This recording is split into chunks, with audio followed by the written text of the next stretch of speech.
Have you guys ever experienced fear or anxiety?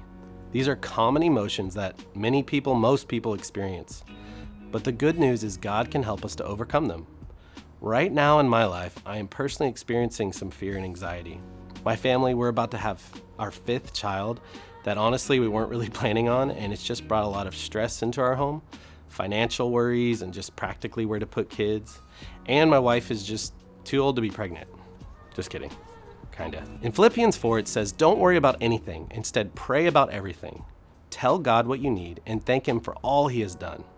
Then you will experience God's peace, which exceeds anything we can understand. His peace will guard your hearts and minds as you live in Christ Jesus." Also in 2 Timothy 1, it says, "For God has not given us a spirit of fear, but of power, love, and self-discipline."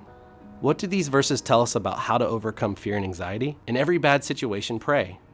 Pray about it. Talk to God. Tell Him what you need. This verse encourages believers not to be consumed by anxiety, but to bring their concerns and worries to God through prayer.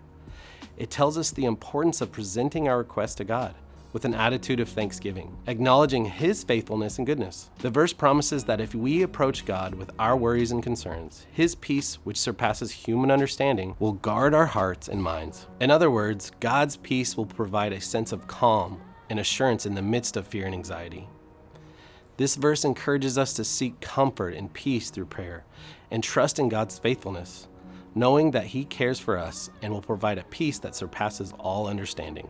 What does it mean that God has not given us a spirit of fear? Basically, this verse is saying that fear is not even an attribute or something that originates from God. It's not a characteristic that He imparts to us. Instead, God provides us with other qualities and attributes that counteract fear. How can we trust God when we are feeling afraid or anxious about something? In my life, I reflect on God's faithfulness. I remind myself all the times in the past that God has been faithful to me, my family, and friends.